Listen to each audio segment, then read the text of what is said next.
नमस्कार साथियों। आशा करती हूँ कि आप सब स्वस्थ होंगे और अपने अपने घरों में खुश होंगे।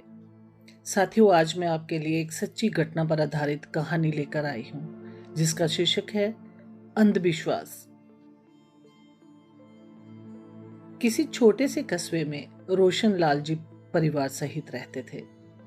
परिवार में उनके अलावा उनकी धर्मपत्नी, जिनका नाम आशा, 4 बेटे, बड़े का नाम दीपक, दूसरे का अजय तथा मोहित और रोहित। बेटों के अलावा नटखट सी एक बच्ची भी थी उनकी, जिसका नाम था मुन्नी। उनके सभी बच्चे स्कूल जाते थे। मुन्नी ने अभी अभी 8वीं की परीक्षा दी थी, जिसका नतीजा अभी आना बाकी था। इन दिनों वह घर में मौज मस्ती करती, उछल कूद करती, खाती पीती या फिर सोई रहती। यही दिनचर्या थी मुन्नी की। उसका दिन में अधिकतर सोए रहना उसकी माँ को चिंतित करने लगा। एक दिन मुन्नी को सोया देख माँ ने बड़े बेटे से कहा, अरे दीपू, पता नहीं इस लड़की को क्या हो गया है, दिन भर सोई ही रहती है। एक बात कहूं? जी कहो, बड़े बेटे ने उत्तर दिया। मुझे तो लगता है कि किसी ने इसे कुछ कर दिया है।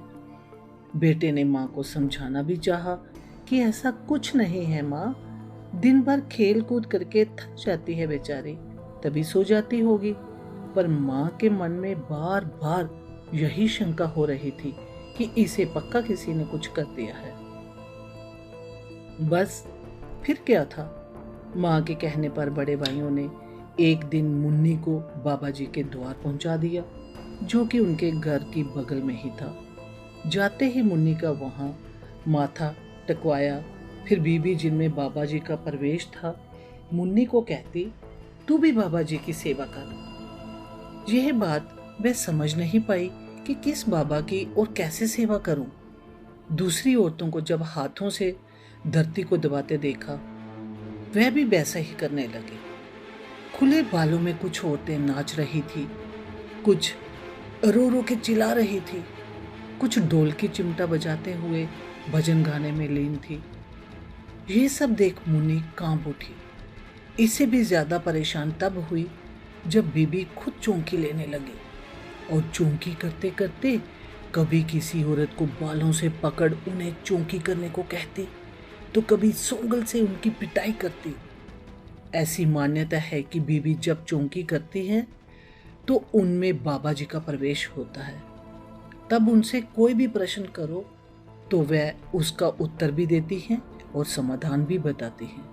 यह सब देख मुन्नी बड़ी स्तब्ध थी। वहां बैठी सहमी सी, डरी सी, बेबस नजरों से सबको देख रही थी। वहां से निकलना तो चाहती थी, पर कोई भी रास्ता नहीं दिख रहा था। भाई तो उसे बीबी जी के हाथों में सौंप वापस घर जा चुके थे और जाते जाते यही भी कह गए थे कि इसे पता नहीं क्या हो गया है, यह दिन भर सोई ही रहती है, इसका अच्छे से इलाज करना। अब यह मेरे पास आ गई है, इसकी फिक्र करने की कोई जरूरत नहीं, यह बिल्कुल अच्छी हो जाएगी, बीबी ने जवाब दिया।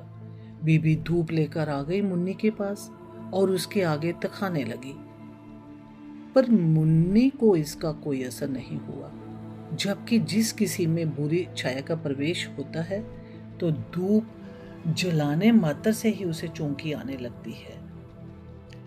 पहला दिन तो यही सब करने और देखने में चला गया। बीबी ने मुन्नी को अगले दिन भी आने को कहा। बस फिर क्या था, अब तो मुन्नी के घर वाले उसे रोज वहां बेचने लगे। घर का एक सदस्य भी उसके साथ जाता और वहीं बैठता।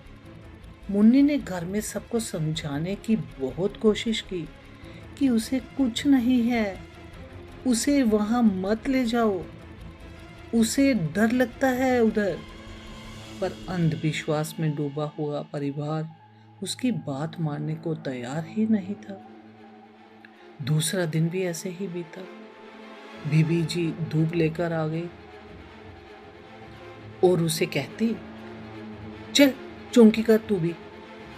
पर वह मासूम बच्ची परेशान आंखों से सबको निहार रही थी। धूप का उस पर कोई असर नहीं पड़ रहा था, जबकि दूसरी औरतें खुले बालों के साथ बड़ी तेजी से नाच रही थी। नाचते हुए बीबी उनसे प्रश्न करती और वो उत्तर देती। बीबी के पूछने पर कोई अपने आप को भूत तो कोई भूतनी का रूप बताता। फिर उनसे उनका नाम पूछा जाता। अगला प्रश्न बीबी का होता कि इसे कहाँ से पकड़ा।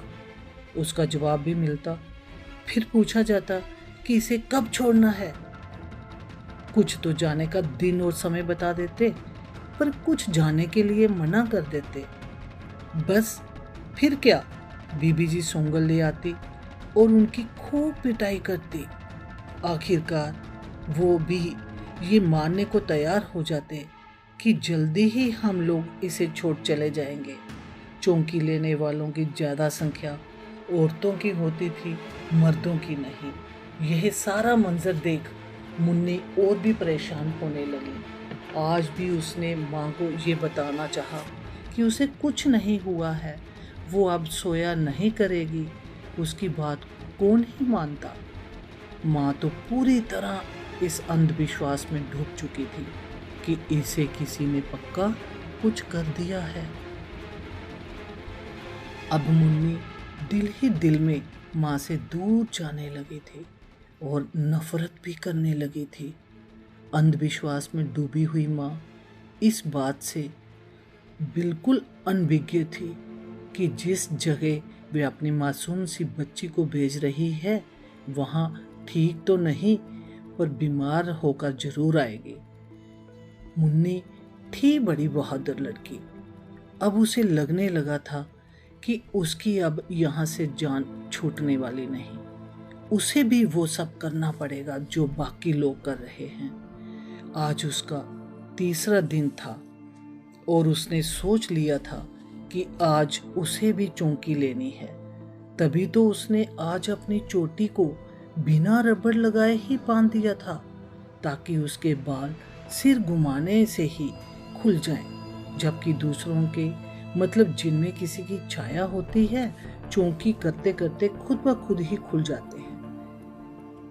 वहां पहुंचते ही मुन्नी आंखें बंद करके लगी धरती को दापने। जैसे ही बीबी धूप लेकर आई तो उसने यातर लेना शुरू कर दी।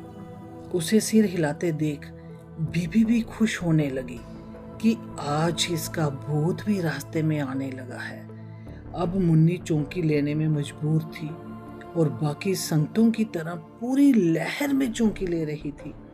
बीबी आ गई उसके पास और उससे नाम पता पूछने लगी। मुन्नी ने होशियारी से चौंकी का ड्रामा तो कर लिया, अब नाम किसका बताए उसकी समझ में यह नहीं आ रहा था।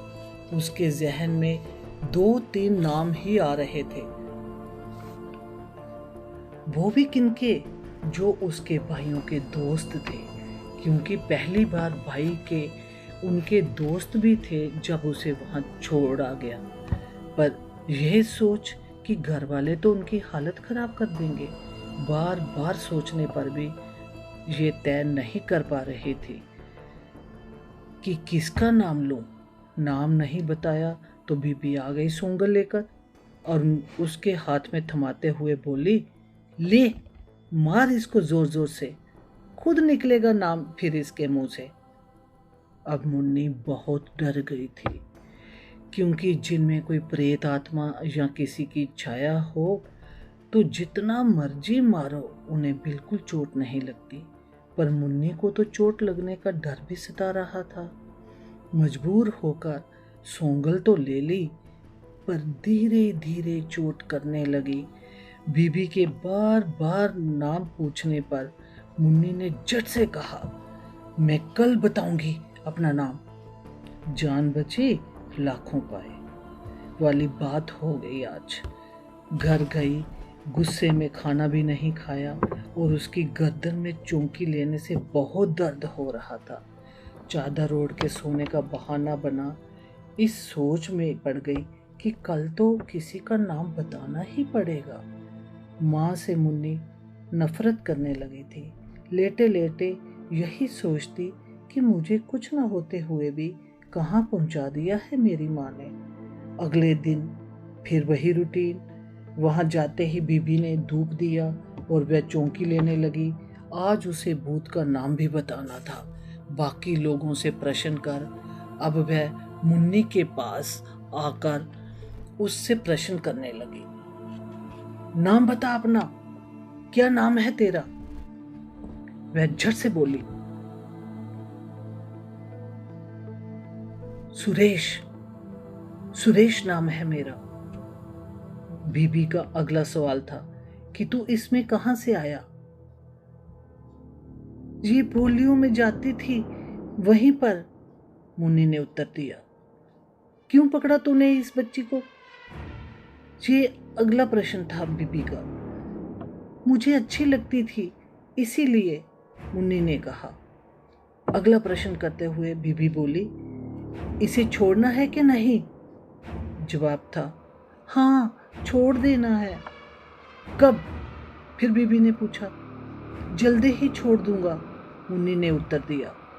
बीबी ने सख्ती से फिर पूछा कि कोई दिन या तारीख बता जिस दिन तू इसे छोड़ेगा। मुन्नी ने झट से कहा, 12 तारीख शुक्रवार। अब बीबी ने जाने का समय भी पूछ लिया कि कब और कितने बजे जाएगा। मुन्नी ने रात 9:30 का टाइम दे दिया। चौंकी खत्म हुई, मुन्नी घर वापस आ गई। घर के सदस्य सो जाते और वह इस सोच में डूबी थी कि अब आगे क्या होगा।